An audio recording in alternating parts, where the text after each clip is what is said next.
Today's mindful moment.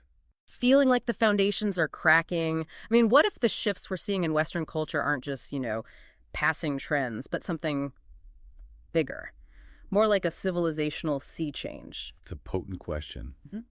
Pope Emeritus Benedict XVI, over a decade ago now, talked about a spiritual crisis in the West, comparing it to the fall of Rome. Exactly. And that raises the possibility, doesn't it, of a fundamental reshaping, maybe even an effective death of Christianity as we've known it in Europe and North America. It's a stark outlook, certainly. So today we're diving into Rod Dreher's The Benedict Option. You brought this book to our attention, and it really grapples with these huge questions. It does. And our aim today, I think, is to unpack its core ideas, right?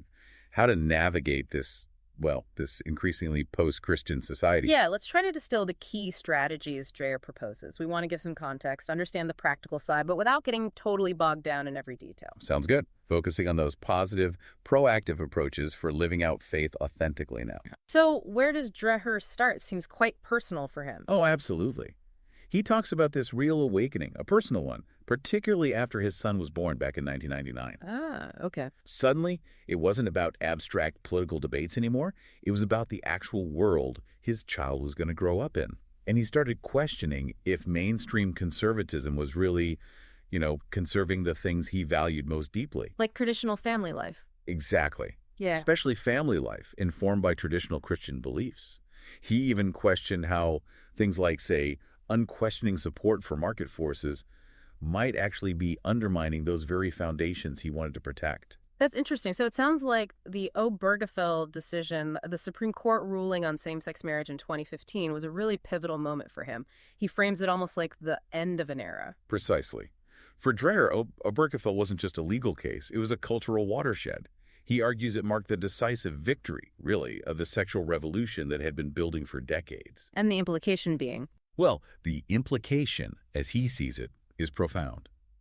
Traditional Christian teachings on marriage, specifically between a man and a woman, are increasingly cast by the mainstream culture, not just as wrong, but as outright prejudice, as bigotry. Which has real consequences, potentially. Yes, potentially social, maybe even legal ones down the line.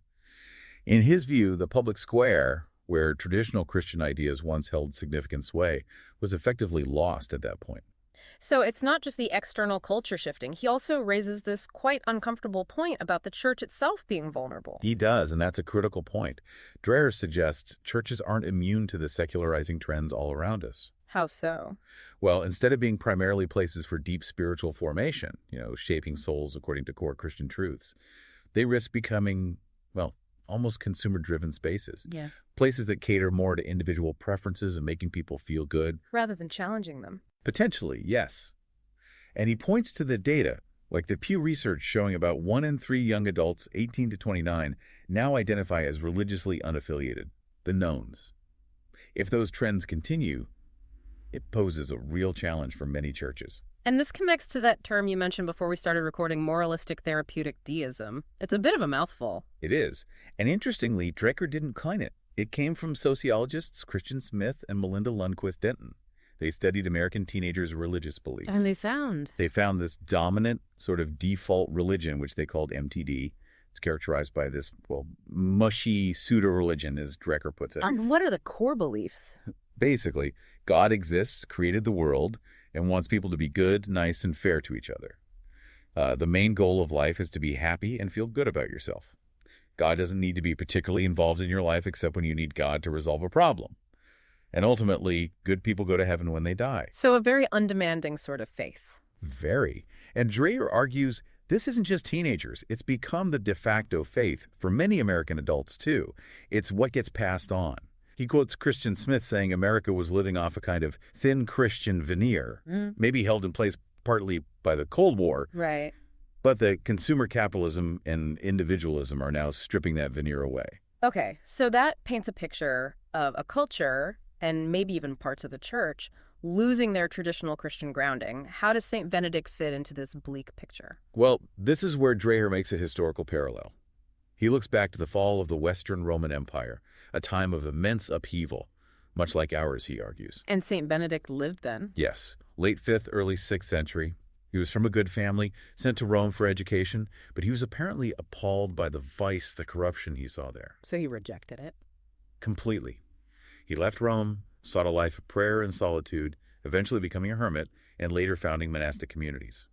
Dreher leans on the interpretation of philosopher Alasdair MacIntyre here. What's MacIntyre's take? MacIntyre, who isn't actually a Christian himself, saw Benedict's move not as trying to save the crumbling Roman society, but as a strategic withdrawal to start something new, to build communities that could preserve the faith, learning, and virtue through what would become the Dark Ages. I see. So the Benedict option, then, isn't about winning political fights to fix the mainstream culture. Exactly. That's a key distinction. Dreher defines it as a strategy of exile in place. Exile in place, and not necessarily moving to the mountains. Not necessarily, no, though intentional communities can be part of it for some. It's more about intentionally forming a vibrant counterculture wherever you are, rooted deeply in Scripture, in the wisdom of the ancient church. So shifting the focus inward. Inward and local, yes. Less focus on propping up the current secular order or solely on big-picture partisan politics, and more on the fundamental work. Deepening prayer lives, adopting spiritual practices, building strong families, strong local churches, schools, institutions. Places where Orthodox Christian faith can actually survive and even thrive despite the cultural headwinds. Precisely. He uses this phrase, order as resistance. That really stands out. What's behind that idea? It's a powerful concept. Dreher argues that in a world that feels increasingly disordered, chaotic, both culturally and maybe even internally for people, the very act of establishing order becomes a form of resistance. Order in what sense? Just rules? Not just rules for rules' sake. It's more about finding, as the theologian Romano Guardini put it, a right relation to the truth of things, to the demands of his own deepest self, and finally to God. Okay, like aligning with reality. Yes, acknowledging there is an inherent order in creation, respecting limits, structuring life, daily routines, practices in a way that honors God. The Benedictine focus on the Opus Dei, the work of God, seeing God's presence even in mundane tasks, is a perfect example. Right. Which brings us to prayer and work. He mentions ora et labora, even if St. Benedict didn't use that exact phrase himself. That specific motto came later, yeah, but the principle of integrating prayer and work is absolutely central to the Benedictine way. St. Benedict famously said, idleness is the enemy of the soul. So work itself can be holy. That's the idea. Purposeful work, even physical labor, isn't just about earning a living. It can be a way to sanctify the day, an offering to God. It's about the intention you bring to it. This idea of intentionality in daily practice, by the way, is something explored in different contexts by channels like Mindful Moments in our podcasts, which looks at themes of intentional living through AI analysis of audiobooks. Okay, bringing mindfulness to the everyday. And what about asceticism? That word can sometimes sound harsh. It can, but in this context, it's helpful to remember the root word, the Greek askesis, just means training or discipline. Like an athlete training. Exactly. So practices like fasting or simplifying your life, maybe limiting certain comforts. They aren't meant as self-punishment. They're seen as training exercises for the soul. Training for what? To cultivate inner freedom, really. Yeah. To push back against self-centeredness, consumerism, all the distractions. To train our hearts to desire God more than fleeting pleasures. It's seen as pretty essential for resisting the pull of the wider culture. Community also seems absolutely vital in this whole picture. Oh, hugely important. Dreher stresses that intentional Christian community is almost an antidote to the fragmentation and isolation so common in modern life. We're not meant to live the Christian life alone. Right. He quotes Brother Martin from the monastery in Nursia saying it's hard to be fully Christian or even fully human without real community. The Nursia community itself, with monks from all over the world, is kind of a living example. And what does that community look like? It's more than just living near each other, presumably. Much more. It involves real mutual support, but also accountability. Holding each other to Christian standards, in love, prioritizing the good of the community, the good of others, sometimes over your own preferences, learning to work through disagreements. It's about being a spiritual family. Then he talks about shifting focus politically towards localism and something he calls anti-political politics. What does that mean? Yeah, it's a kind of recalibration. Since influencing national politics seems increasingly difficult for Orthodox Christians, Dreher suggests focusing energy more locally. He draws on this idea of the parallel polis, from dissidents in communist Eastern Europe like Vaclav Benda. Parallel polis, like a parallel society. Sort of. The idea is, instead of pouring all your energy into fighting national battles you probably can't win, you focus on building positive, alternative structures right where you are, in your neighborhood, your church, your town. Creating pockets of a different way of living. Exactly. Building institutions, businesses, social networks that embody Christian values. It's about positive construction at the local level, rather than just protest or national political maneuvering. Education comes up as crucial too, doesn't it? Absolutely critical. Dreher sees education as vital for Christian survival, frankly, and for recovering cultural memory. How has education shifted, in his view? He argues its main purpose has moved away from passing on the heritage of Western Christian civilization towards more, say, utilitarian goals, job skills, or towards progressive social agendas. So what's the alternative? He highlights things like the classical Christian education movement. It emphasizes great books, Christian worldview formation, teaching kids how to think within their tradition, not just what to think for a career.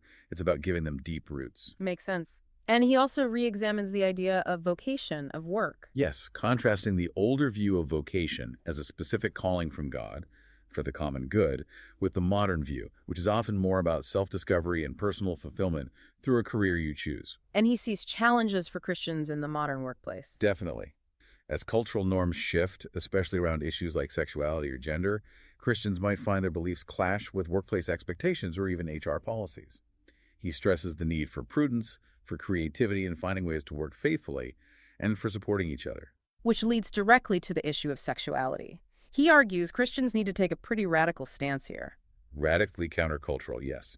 He really emphasizes the traditional Christian view, that the body is sacred, a temple of the Holy Spirit, and that sex belongs within the covenant of marriage between a man and a woman, open to life. Chastity outside of marriage, fidelity within it. And sexual revolution directly contradicts this. Fundamentally. Its focus on autonomy, pleasure, and separating sex from commitment and procreation undermines that whole framework. Dreher suggests resources like the Humanum series for helping parents form their children's moral imagination about sex in a positive Christian way. Finally, technology. It's everywhere. What are his concerns? He sees technology, especially the internet and smartphones, as profoundly transformative and not always for the better. Concerns about shortened attention spans, shallow relationships, the way it shapes our perception of reality, the constant distraction. Things many people feel, I think. Right, so he calls for real prudence and intentionality.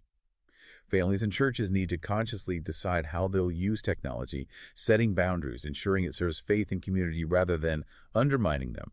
He even mentions how some Silicon Valley figures, like Steve Jobs, were famously low-tech parents.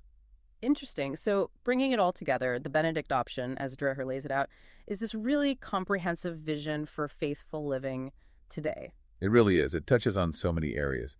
Intentionally building order, weaving prayer into work, embracing discipline or asceticism, committing to deep community, focusing locally, prioritizing classical Christian education, rethinking vocation, holding firm on sexuality, and being mindful about technology. And crucially, it's not about building walls and hiding from the world. No, not fundamentally. It's less about retreating from the world and more about reclaiming the real world, the world of faith, family, community, meaningful work, embodied life with a distinctly Christian vision, resisting the pressures of the current age.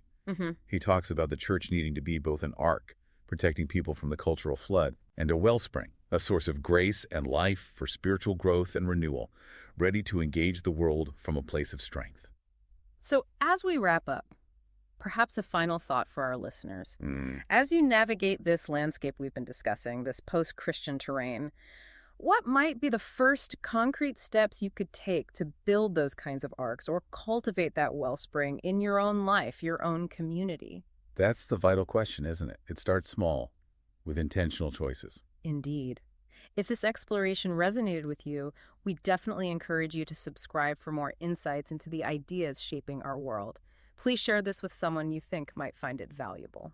And consider checking out the Benedict Option itself or related books. There should be a link in the show notes if you're interested in purchasing. Absolutely. And most importantly, keep thinking critically about the world around you and your place within it.